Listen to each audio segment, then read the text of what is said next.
tertiary, and so forth. And you're right, it's still people who are positive, have positive RPRs from way back then. So when that happened, you know, just like with segregation and other advances we've made, there was advances in the scientific community. Two things that happened to make sure that that type of thing never happened again. One is called the IRB, the Internal Review Board. Before you can even begin research, you have to have their approval, and they're very stringent, especially when there's living participants. I wanted to do a study that involved a survey, a 10-question survey, and it took me 8 months to get through the IRB because they make sure that the questions are asking what I meant for it to ask. They make sure that the answer I'm gonna get is what I was looking for. They make sure it's just and legal. And then we have the FDA, the Food and Drug Administration. That's our government agency that regulates. And the reason I believe in these agencies is because it's data driven. And what that means is that it's been looked at the same circumstances, under the same conditions, for the same amount of time, have been looked at over and over and over and over again until some results are there. The fear, I understand and appreciate the fear. Black people have been guinea pigs. There's research out there where they did surgeries on black women without anesthesia while they were wide awake. You are right. We have been victimized by the healthcare system, and there are lots of inequities, but this is a chance that there won't be an inequity. What concerns me a lot, Lucretia, is that I see every day, I see somebody young and beautiful come to see me for a new disease, not just HIV. I'm looking at 35-year-olds with hypertension and diabetes, and they would rather take the vitamins and the apple cider vinegar and the ashwagandha. I'm trying to think of all the things that people tell them they take, than to live, but because someone told them. Elderberry. And I asked them, who told you that? Well, my mama's cousin, sister live around the corner from my dad's boyfriend's brother. That's what they'll tell me. That's who they're getting their information from. Right. And I'll explain. I'm getting mine from the data. I can prove what I'm saying is so. Can they? Can what they say withstand the test of endurance and for proving that it's real? And so those are two agencies that have come into place. I agree that we do need to be careful. I do agree that we need to be aware. I do agree that we ought to, make sure what we're doing. And I think, Ms. Lucretia, we've done that. We've made sure. We've looked into what was in this virus. We've looked at what it will do to people.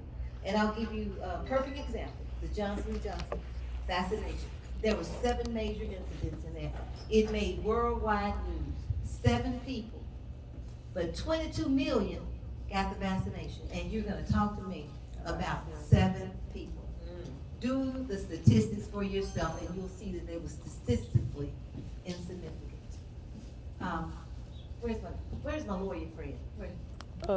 In the back. Okay, she went to the back. Okay, Melissa. I was gonna get her to help me verify. Oh, I see her. Help me verify that when we put things up and say that it's so, we have to prove it. And if we don't prove it, there's a liability there. One final thing I want to say about getting the virus, Ms. Lucretia. I just don't believe that we'll kill the whole generation. I don't believe that. And that's who we're going for getting this vaccination, everybody. My 12-year-old grandson got vaccinated last month. He's waiting on his 2nd shot. He was afraid to move. He thought he was gonna grow a horn and everything because his friends told him that. He was like, do I look any different? Do I look any different? To me, the haircut. I see a hand out there.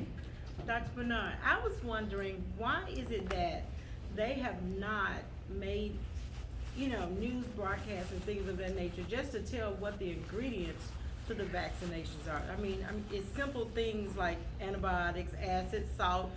Actually, that's public information. It is, but they're not.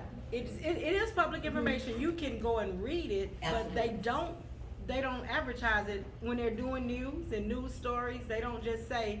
So, because I have lupus, and so I did a lot of investigative work on it, and I found that quite a few of the ingredients, and it's really just like 6, but most of those are things that I take every 3 months anyway. The Syracuse with the, I have to have iron infusions and things of that nature.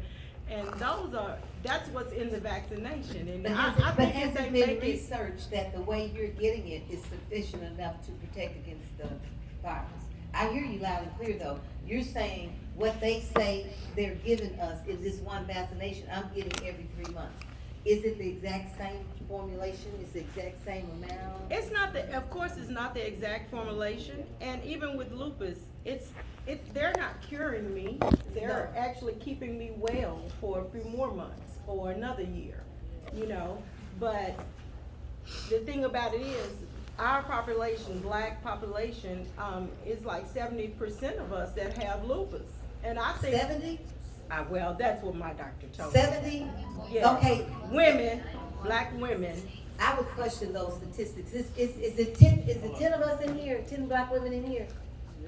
Well, 10 women, raise your hand, please. 10, let me count 10. 1, 2, 3, 4, 5, 6, 7, 8, 9, 10. Okay, the 7 of you with lupus, please stay.